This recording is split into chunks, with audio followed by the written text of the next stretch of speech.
My father is forcing me to sign over my house to his church because I need to give my earthly possessions to the community. Now, he is begging me to take him in after he lost everything 6 weeks ago. Dad showed up at my apartment demanding I attend a family healing session with his new spiritual community. He joined this group called the Eternal Light Fellowship 8 months earlier, right after Mom died. Said they helped him process his grief when traditional therapy wasn't working. At first, it seemed harmless: meditation circles, vegetarian potlucks, discussions about consciousness. Then he started talking about Brother Timothy, their leader who could supposedly channel messages from the deceased. Dad claimed Timothy had connected him with Mom's spirit, that she wanted our family to join the fellowship together.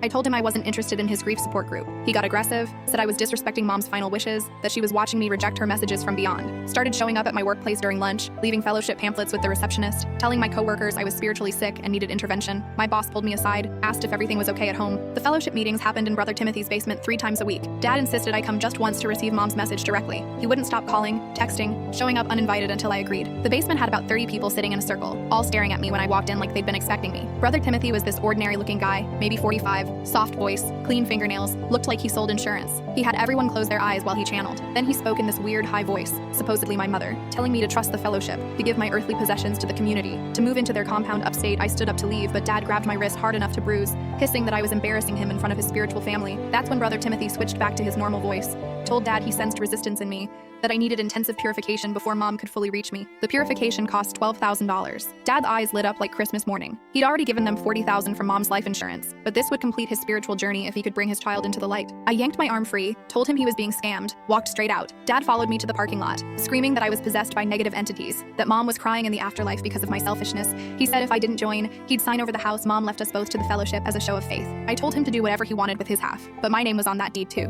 2 days later, a lawyer contacted me. Dad was trying to forge my signature on a property transfer. The lawyer said it was obviously fake, that I should file a police report. I did. Dad got arrested at a fellowship meeting, right in the middle of Brother Timothy channeling my mother. That's when everything unraveled. Turns out Brother Timothy had been doing this for 15 years under different names. He'd research recently deceased spouses through obituaries, target the grieving survivors, study the dead person's social media to make his channeling seem real. He had files on everyone, including recordings of my dad describing Mom's mannerisms, her favorite sayings, little details Timothy would sprinkle into his performances. The police found $300,000 in cash hidden in Timothy's actual house, not the compound that didn't exist. The fellowship dissolved overnight when members realized they'd been paying for Timothy's mortgage and his kids' private school. Dad lost everything to them: the $40,000, his car he'd donated, his retirement fund he'd cashed out for advanced enlightenment courses. He showed up at my door last week with a suitcase, saying he had nowhere else to go. Asked if I could forgive him. That grief had made him crazy, that he just wanted to feel close to Mom again. I told him about the bruises on my wrist, the humiliation at work, the attempted forgery that could have cost me my inheritance. He said those were mistakes made from love, that family should forgive family. I asked him if Mom would forgive him for trying to steal her daughter's home to give to a con artist. His face crumpled because he knew she wouldn't. She was practical, sharp, would have seen through Timothy in seconds. I gave him the number for a homeless shelter and closed the door. He sends me letters now about finding new meaning through suffering, how losing everything taught him valuable lessons.